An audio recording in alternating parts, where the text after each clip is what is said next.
देव ही त्याच्याच वाट्याला संकट देतो ज्याची ती पेलायची ताकद असते. येड्या गावड्याच्या वाट्याला देव संकटच देत नाही. असं आलायच ना, असंच जायचंय. आम्ही म्हणतो माझ्याच नशिबी का. अरे तुझ्याकडे कपॅसिटी आहे ना तितकी. ज्याची कपॅसिटी नाही तो आलेला आणि गेलेलाही कळत नाही. देवाला माहित आहे तुझी कपॅसिटी काय आहे, त्यामुळे देव तुझ्या वाट्याला संकट टाकतो.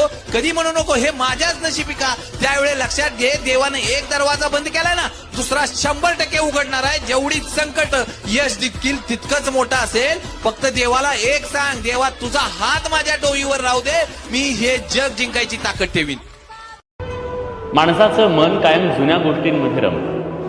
आपलं बालपण, जुने मित्र, जुनं घर, जुनी पुस्तकं, कितीतरी गोष्टी. या सगळ्याचा अर्थ काय माहिती आहे? या सगळ्याचा अर्थ आहे माणसाचं वय वाढलं की आपल्या चेहऱ्यावर सुद्धा सुरकुत्या पडतात. पण माणसाचं मन ही एक अशी गोष्ट आहे ज्याच्यावर कधीच सुरकुत्या पडत नाहीत मित्र. एक सुंदर कविता आहे, वेळ नाहीये असं म्हणणाऱ्या प्रत्येकासाठी. 12 तासाचा प्रवास 4 तासांवर आला तरी माणूस म्हणतो वेळ नाही. 12 माणसांचं कुटुंब 2 माणसांवर आलं तरी माणूस म्हणतो वेळ नाही.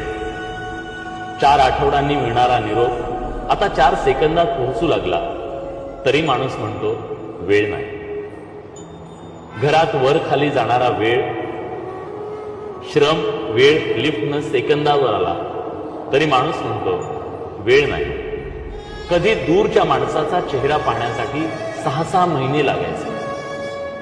आज एका व्हिडिओ कॉलवर माणसाला पाहू शकतो, पण तरी माणूस म्हणतो वेळ नाही. बँकेच्या रांगेत तासनतास उभं राहायचो, आता मोबाईलवर काही सेकंदात व्यवहार करतो तरी माणूस म्हणतो वेळ नाही.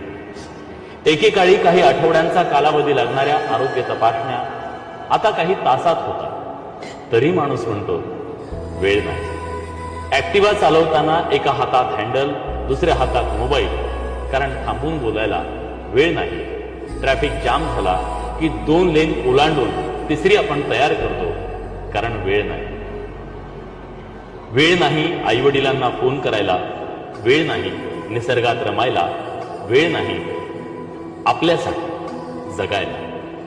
पण वेळ IPL साठी आहे, नेटफ्लिक्ससाठी आहे, सटरफटर रीलसाठी आहे, राजकारण्यांवर भरघोस चर्चा करायला आहे, पण स्वतःसाठी मात्र नाही. जग सोपं झालं, गती वाढली, तंत्रज्ञान जवळ आलं, अंतरं संपली, सोयी वाढल्या, संधी वाढल्या, पण माणूस वेळ नाही